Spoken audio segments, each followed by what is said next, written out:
Thanks for joining me on the news. The headline says, war coming back to Russia, says Zelensky. Official says Saudi Arabia to host Ukraine peace talks. China holds families hostage to repress Uyghur dissent.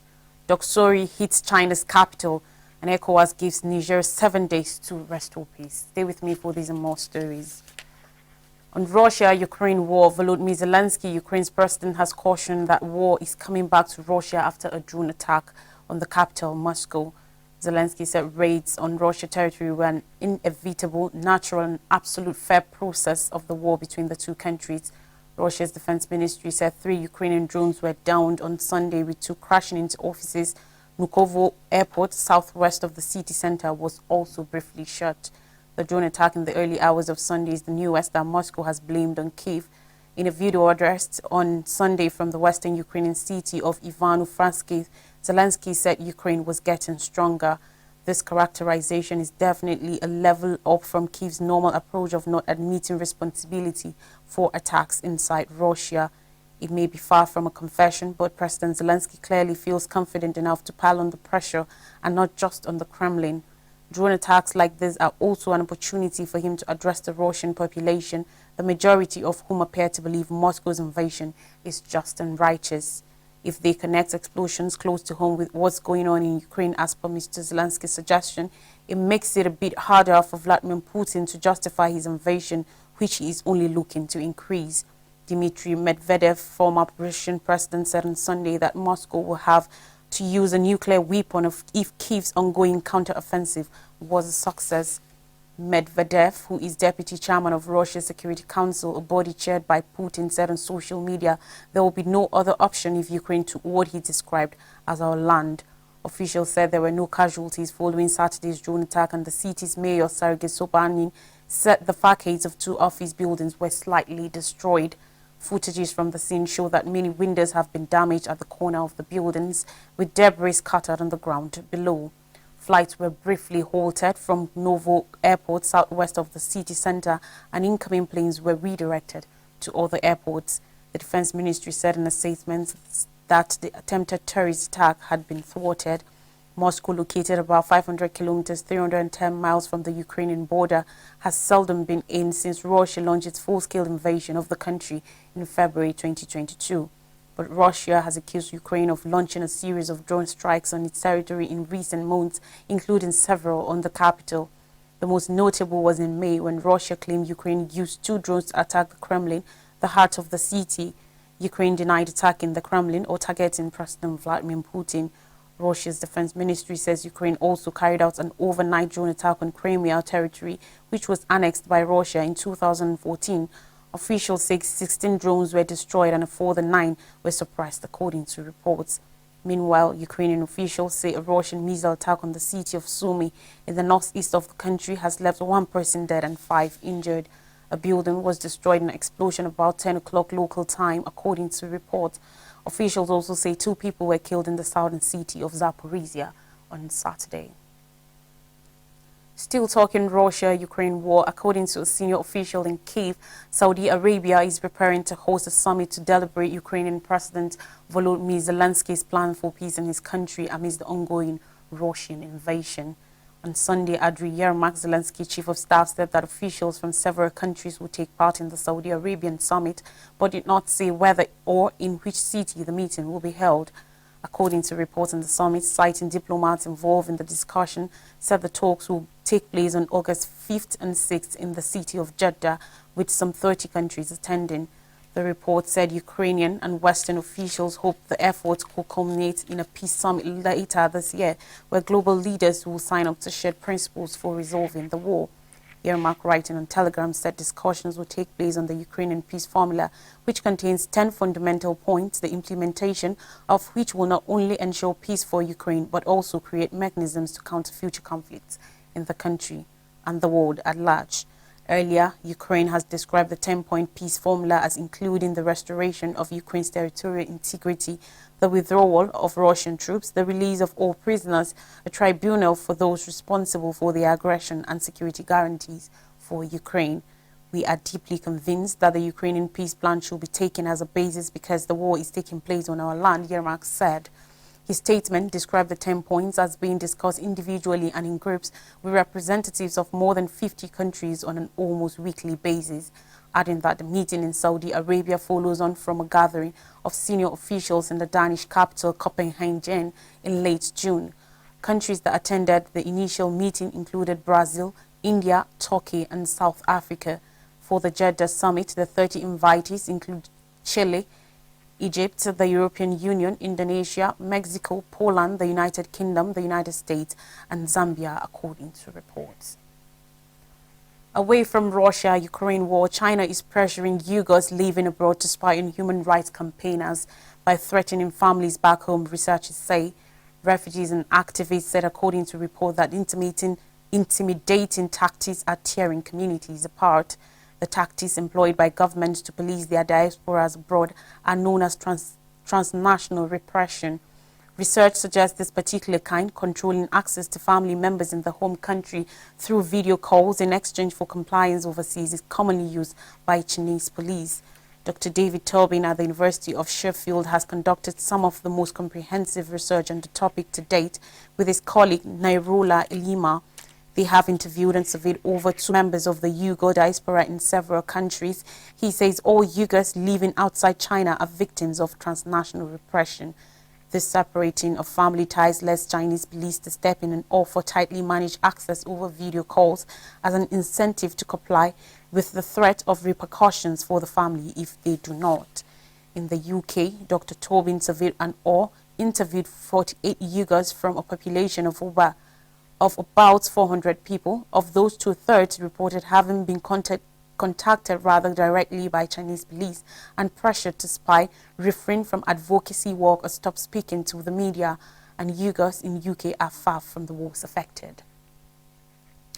Now talking on weather and climate, Beijing, the Chinese capital, has recorded its heaviest rainfall this year as the remnants of Typhoon Doksuri passed through the city, forcing the evacuations of tens of thousands of people from high-risk areas in the region.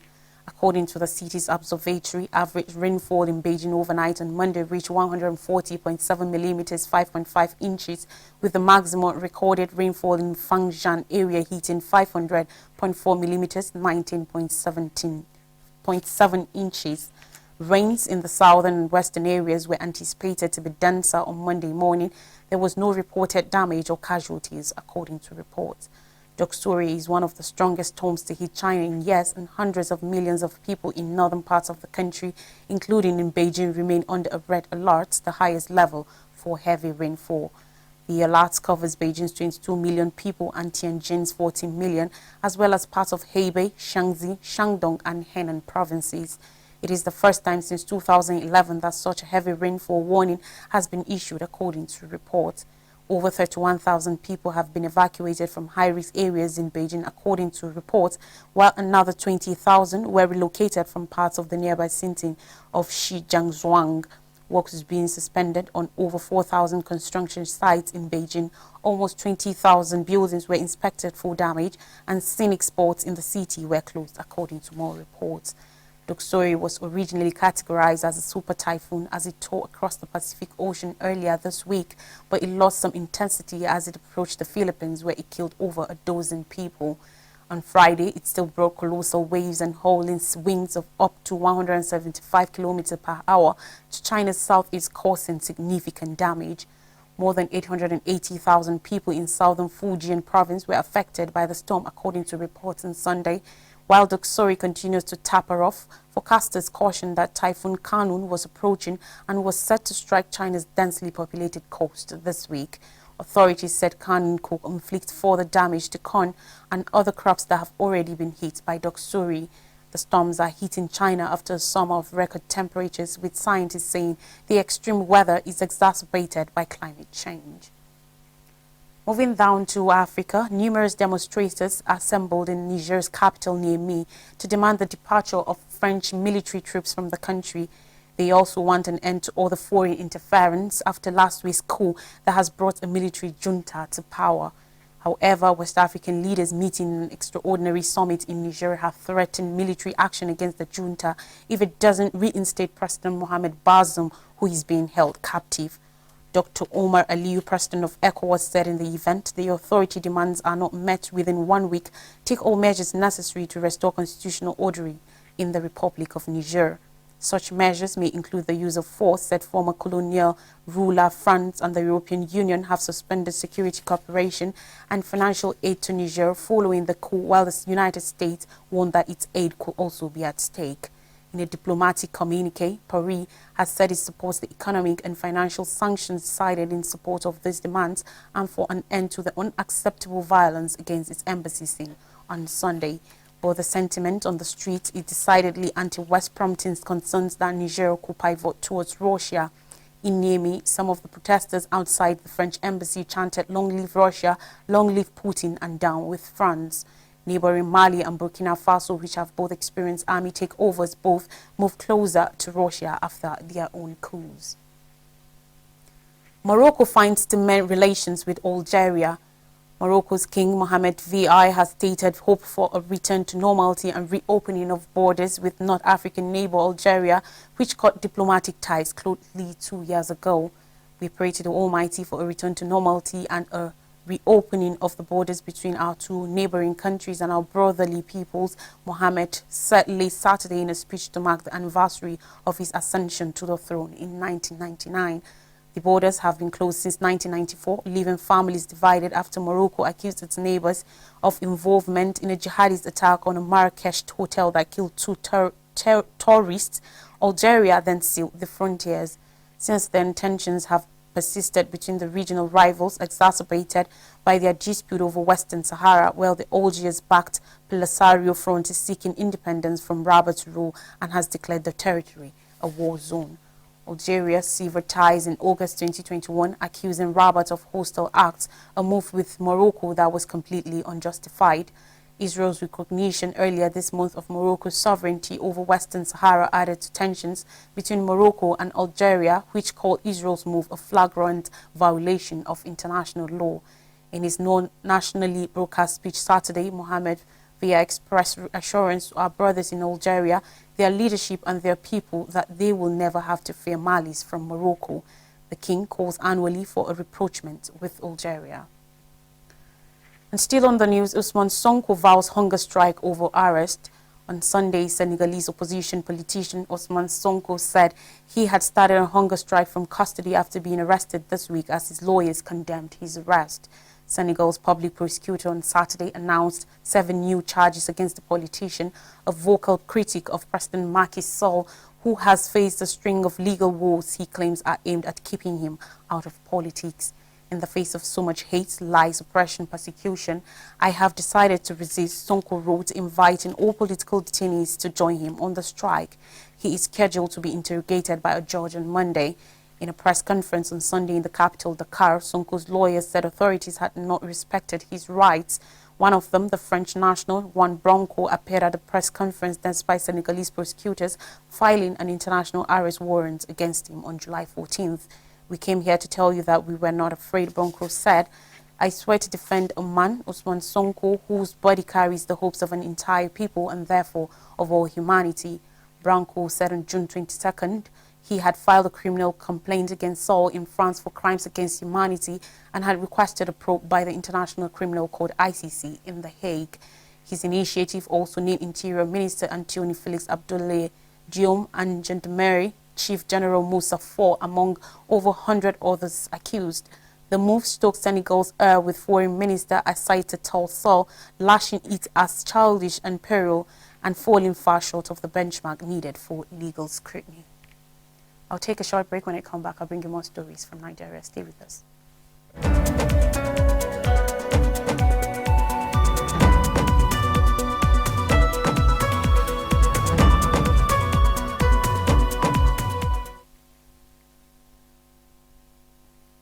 You're welcome back. Here are more stories. NLC sticks to Wednesday to commence strike. The Nigeria Labour Congress has started mass mobilization ahead of its planned nationwide strike scheduled to commence on Wednesday to protest the hardship occasioned by the fuel subsidy removal. In a schedule obtained in Abuja on Sunday, the NLC urged Nigerians to join us at the Unity Fountain Abuja on Wednesday, August 2nd, 2023 at 7 a.m.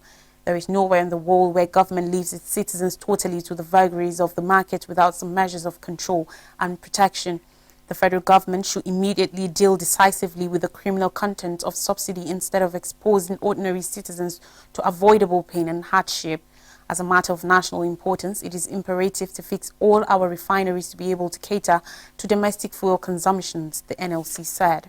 Speaking further on the recent monetary policies rolled out by the President Bola Tinubu-led federal government, the NLC said, "We are concerned that no government acting reasonably leaves its national currency to forces of the market." Insisting on its demands, the union reiterated the need for the government to immediately reverse all anti-poor policies and release the withheld salaries of the academic staff union of universities, amongst others. Ahead of its meeting with the federal government scheduled to be held today and the nationwide strike scheduled to begin on Wednesday, the NLC said the Tinubu-led administration was playing games with the lives of Nigerians.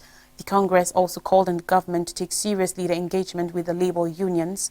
Meanwhile, academic unions such as the Academic Staff Union of Polytechnics and the Senior Staff Association of Nigerian Universities have also begun nationwide mobilization of their members for the strike scheduled to commence on Wednesday.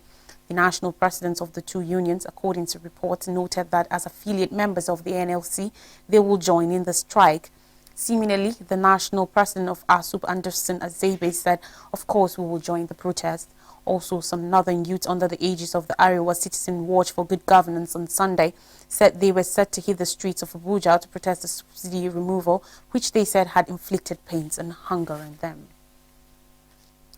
Moving forward, Tinubu appoints Jim Obazi to probe CBN. President Bola Tinubu has ordered the probing of the Central Bank of Nigeria, CBN, and connected entities with the appointment of a special investigator, Jim Osanyade Obazi, to carry out the task. The directive was contained in a letter marked secret and personally signed by President Tinubu on Sunday. Obazi is the Chief Executive Officer of the Financial Reporting Council of Nigeria, FRCN. In accordance with the fundamental objectives set forth in Section 15, subsection 5 of the Constitution of the Federal Republic of Nigeria, 1999, as amended, this administration is today continuing the fight against corruption by appointing you as a special investigator to investigate the CBN and related entities. This appointment shall be with immediate effect, and you are to report directly to my office. The full terms of your engagement as special investigator shall be communicated to you in due course, but require that you immediately take steps to ensure the strengthening and probing of key government business entities GBEs for the block leakages in CBN and related GBEs, and provide a comprehensive report on public wealth currently in the hands of corrupt individuals and establishments, whether private or public. You are to investigate the CBN and related entities using a suitably experienced, competent and capable team, and work with the relevant security and anti-corruption agencies to deliver on this assignment. I shall expect a weekly briefing on the progress being made, the President said in the letter. According to reports, the development is coming just as the suspended Apex Bank Governor Godwin Emefiele is undergoing trial for alleged illegal firearm possession before the Federal High Court in Lagos. And finally, on the news, 24-hour curfew declared in Adamawa State. Amadou Fintiri, governor of Adamawa State, has declared a 24-hour curfew in the state due to the deadly attacks that hoodlums launched on some government facilities along Airport Road. Yesterday, trouble began when church services were ongoing in different parts of the state, and some hoodlums wielding cutlasses, axes and other dangerous weapons were seen carting away bags of maize, rice, other consumable and mattresses. They later descended on people's stores and shops. When soldiers and the police got wind of the incident, they mobilized to the area. On citing the security operative, the hoodlums challenged them. Fintiri, in a statement by his chief press secretary CPS, Umwashi Wonusiko, explained the curfew followed the dangerous dimension the activities of hoodlums assume across the state capital, as they attack people with machetes and break into business premises, carting away property. With the curfew, there will be no movement throughout the state. The governor said only those on essential duties with valid identification will be permitted to move around during the curfew. He appealed to Adamawa residents to comply with the directive, adding that any person found contravening the order will be arrested and prosecuted. A recap of major stories says war coming back to Russia, says Zelensky. Officials say Saudi Arabia to host Ukraine peace talks. China holds families hostage to repress Uyghur dissent. Doksuri hits China's capital, and ECOWAS gives Niger 7 days to restore peace. That's all on the news. Thanks for watching. I am Lois Drake.